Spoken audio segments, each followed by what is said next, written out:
Queridos irmãos, boa noite a todos, boa noite aos que nos assistem também pela internet. Nós agradecemos a Deus a oportunidade de estar mais uma vez compartilhando a palavra do Senhor com os irmãos. Nós vamos ler o texto bíblico de 1 João, no seu capítulo 3, os versículos de 11 em diante. Porque a mensagem que ouvistes desde o princípio é esta: que nos amemos uns aos outros, não segundo Caim, que era do maligno e assassinou seu irmão. E por que o assassinou? Porque as suas obras eram más e as de seu irmão justas. Irmãos, não vos maravilheis, se o mundo vos odeia. Nós sabemos que já passamos da morte para a vida, porque amamos os irmãos. Aquele que não ama permanece na morte. Todo aquele que odeia seu irmão é assassino. Ora, vós sabeis que todo assassino não tem a vida eterna permanente em si. Nisto conhecemos o amor, que Cristo deu a vida, sua vida por nós, e devemos dar nossa vida pelos irmãos. Ora, aquele que possuir recursos deste mundo, e vira seu irmão padecer necessidade, e fechar-lhe o seu coração, como pode permanecer nele o amor de Deus? Filhinhos, não amemos de palavra nem de língua, mas de fato e de verdade. E nisto conheceremos que somos da verdade, bem como perante ele tranquilizaremos o nosso coração. Pois se o nosso coração nos acusar, certamente Deus é maior do que o nosso coração e conhece todas as coisas. Amados, se o coração não nos acusa, temos confiança diante de Deus. E aquilo que pedimos dele receberemos, porque guardamos os seus mandamentos e fazemos diante dele o que lhe é agradável. Ora, o seu mandamento é este: que creiamos em o nome de seu Filho, Jesus Cristo, e nos amemos uns aos outros, segundo o mandamento que nos ordenou. E aquele que guarda os seus mandamentos permanece em Deus, e Deus nele. E nisto conhecemos que ele permanece em nós, pelo Espírito que nos deu. Que Deus abençoe a sua palavra na nossa mente, no nosso coração, para entendermos aquilo que é a vontade de Deus. Vamos orar. Pai, nós agradecemos ao Senhor por mais uma oportunidade de estudarmos com os teus servos a tua palavra. Nós te agradecemos pelo apóstolo João, que escreveu, inspirado por ti mesmo, essa palavra. Nós te pedimos que ela edifique a nossa mente, o nosso coração, edifique a nossa vida, para que possamos viver de modo agradável ao Senhor. Abençoa todo o teu povo, abençoa a tua igreja, abençoa a nossa igreja, a primeira igreja batista de Cacoal, e transforma a nossa mente, o nosso coração, reavivando a nossa fé em ti. Nós oramos agradecidos em nome de Jesus. Amém. Irmãos, estamos estudando essa carta de João, uma carta importantíssima. Ela fala da prática do amor. Na última semana, nós tivemos a oportunidade de falar das advertências do apóstolo João aos crentes de Éfeso e da região, porque ali não era só para a igreja de Éfeso que ele enviava esta carta. Ele enviava também aos crentes da região. Portanto, nós estamos estudando aquilo que era necessário aos crentes ouvirem e que é necessário para nós hoje ouvirmos. João está ensinando que quem pratica a justiça é justo, isto é, quem é justificado por Jesus Cristo pratica a justiça. É uma consequência imediata de sermos lavados no sangue de Jesus, é vivermos na prática da justiça. Como o próprio Jesus Cristo é justo, quem vive na prática da justiça é filho de Deus. Quem não vive na prática da justiça, quem vive na prática do pecado, procede do diabo, conforme João nos explicita nesta carta. Jesus se manifestou exatamente para isso, para destruir as obras do diabo. E quem é nascido de Deus não vive pecando. A divina semente permanece no crente e ele produz fruto segundo essa divina semente que está nele, não lhe permitindo pecar, porque é nascido de Deus. Todo que é crente em Jesus Cristo é nascido de Deus, e essa semente que está nele produz frutificação boa, produz boas obras para a glória de Deus. A diferença entre os filhos de Deus e os filhos do diabo são vistas na prática da justiça. Quem não pratica a justiça e quem não ama a seu irmão não procede de Deus. João é muito claro quando diz que a prática da justiça não são apenas atos de justiça, mas amor aos irmãos. É importante pensarmos que a manifestação maior da justiça de Deus é o amor aos irmãos. E nós precisamos amar aos irmãos, porque os irmãos são filhos de Deus e também têm um relacionamento de pai e filho com Deus, né? São um relacionamento filial e paternal. E se nós somos filhos do mesmo pai, logo nós somos irmãos. O amor, em 1 João, não é um sentimento, é uma decisão racional, proativa, sistemática, cotidiana, de refletir, de repartir com os irmãos, de contribuir, de colaborar, de ajudar aqueles que estão necessitados, de suprir necessidades de outras pessoas. Isso é o que João nos ensina. Mas ele também ensina que os nossos relacionamentos têm que ser consequentes. O que é que significa um relacionamento consequente? É que um relacionamento que traz prática, que traz verdadeiro envolvimento com o outro. E esse relacionamento se manifesta no relacionamento com os irmãos. Nós devemos amar os irmãos. Com o mundo, nós devemos rejeitar o mundo. O mundo não pode influenciar a nossa vida. Nós não devemos fazer as coisas conforme o mundo faz. E muitas vezes nós fazemos aquilo que o mundo estabelece, aquilo que o mundo determina. Muitas vezes nós erramos porque fazemos as coisas do modo como o mundo faz. E precisamos apenas de fazer como Deus deseja que nós façamos.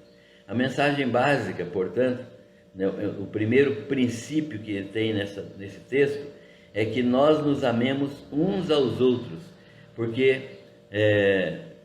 precisamos manifestar amor uns para com os outros, não como Caim, que deveria amar Abel, mas matou Abel. O segundo princípio que nós encontramos aqui é que o mundo não nos odeia.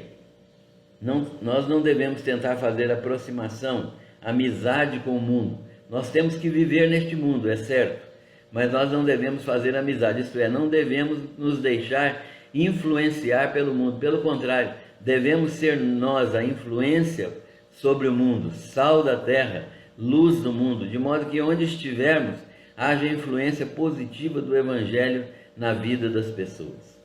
Então esse é o segundo princípio: o mundo nos odeia, não devemos tentar fazer aproximação com o mundo. O terceiro princípio é que amar os irmãos é uma evidência de vida eterna. Eu não sei quem é crente e quem não é crente, mas eu sei quem pratica o amor e quem não pratica o amor pelos atos externos que essa pessoa manifesta. Portanto, a evidência de vida eterna são os meus atos de amor para com os meus irmãos. Quem não ama permanece na morte. Quem não ama ainda não viveu para Cristo, ainda não foi revivido para Cristo, ainda não foi ressuscitado com Cristo. Portanto, ainda permanece na morte. Segunda mensagem básica: todo aquele que odeia seu irmão é assassino. O apóstolo João é duro, mas ele fala aquilo que Deus mandou ele falar. Não pode ter vida eterna permanente em si aquele que ainda é assassino. Ou seja, não é que quem matou uma pessoa continua sendo assassino, não. O assassino que João fala aqui é aquele que ainda tem o instinto assassino e que não pediu perdão, não reconheceu o seu pecado e não pediu perdão a Deus e não foi transformado pelo poder do Espírito Santo. Há muitos assassinos que foram regenerados, transformados pelo poder do Espírito Santo, se transformaram em crentes, em pregadores do Evangelho. Alguns até foram mártires na sua vida, perdendo a vida por causa do Evangelho. Essas pessoas receberam vida eterna. Mas João está falando daquele que permanece assassino no seu coração, aquele que odeia o seu irmão, aquele que não faz nada pelo seu irmão, aquele que não pratica atos de justiça, aquele que não foi transformado pelo poder do Espírito Santo, este continua sendo assassino e ele não pode ser transformado, ele não pode ter permanente nele a vida eterna. Então nós precisamos de entender essa mensagem básica e de saber que essa mensagem básica diz que todos aqueles que odeiam seus irmãos são assassinos.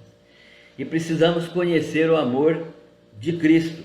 O texto ensina que nós precisamos conhecer o amor de Cristo. Nisto conhecemos o amor que Cristo deu a sua vida por nós e devemos dar a nossa vida pelos irmãos. Como Cristo nos amou? O texto diz que Cristo nos amou dando sua vida por nós. E o texto diz que como Cristo nos amou, devemos amar os irmãos, isto é, como devemos amar os irmãos? Dispostos a dar a nossa vida pelos irmãos. É claro que eu não preciso morrer pelo meu irmão no momento, mas se for necessário dar a minha vida pelo meu irmão, eu tenho que ter essa disposição. E enquanto isso não acontece, eu preciso manifestar amor em atitudes de caridade, em atitudes de amor, em atitudes de aceitação, em atitudes de tolerância, em atitudes de edificação, que abençoam a vida dos meus irmãos. O amor em 1 João não é um tipo de sentimento de simpatia, é um desejo, nem um desejo de que os outros estejam bem. Muitas vezes nós pensamos que amar é isso, desejar o bem dos outros, etc., até orar pelos outros. Isso é importante, mas o amor não é isso. O amor não é nem apenas um desejo de uma decisão de orar por alguém. Ele também não é uma situação de indiferença. Não te amo, mas não tenho ódio. Isso não existe. O amor é envolvente, o amor é proativo.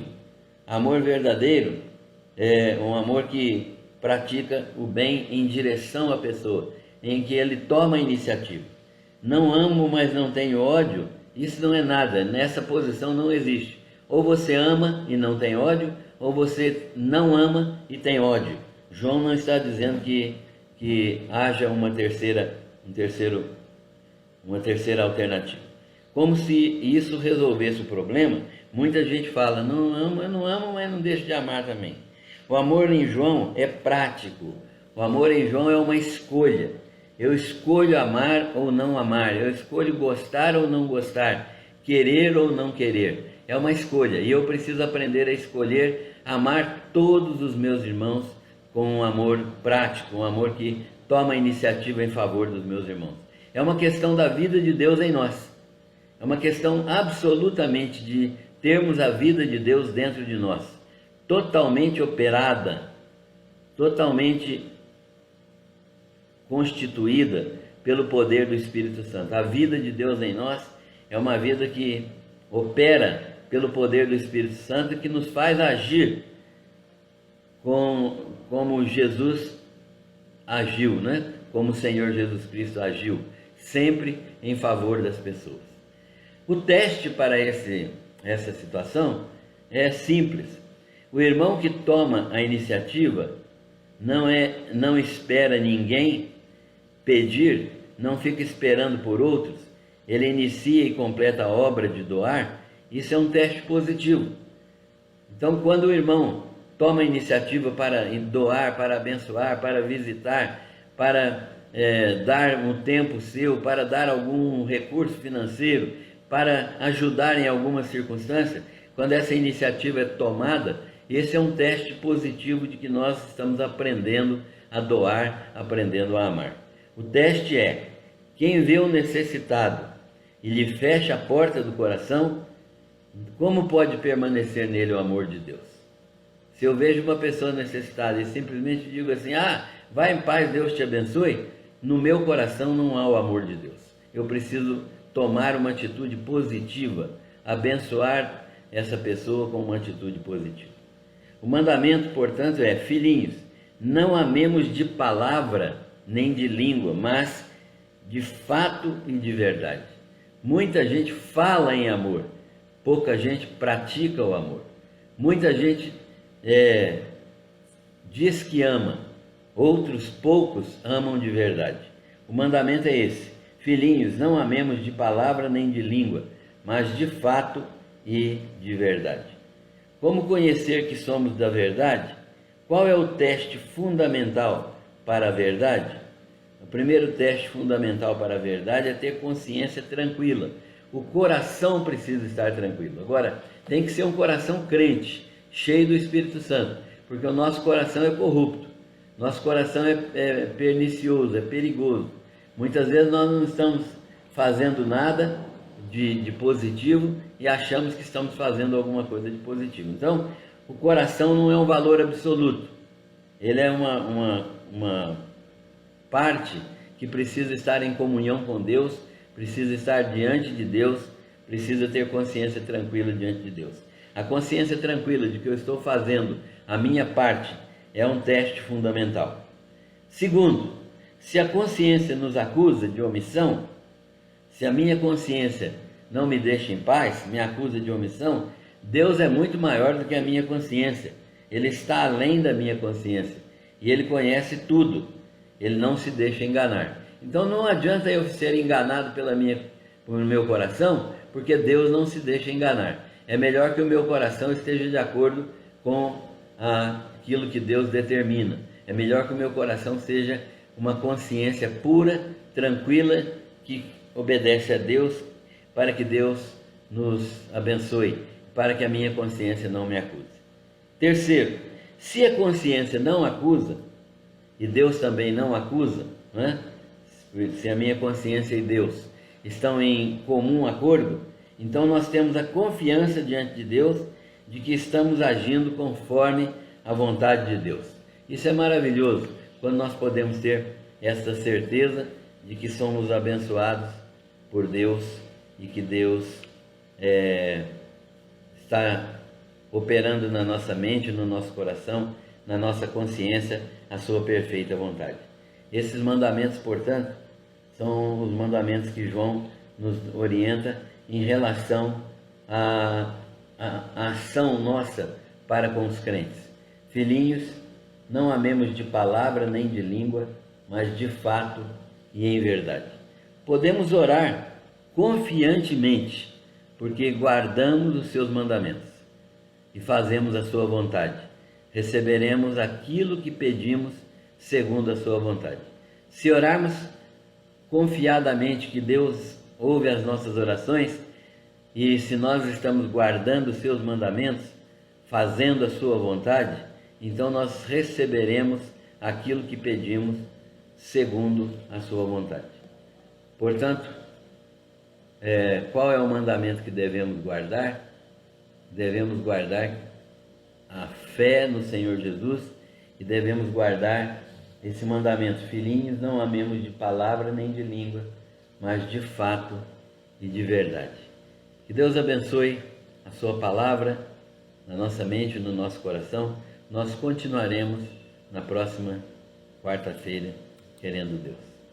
Deus abençoe a todos.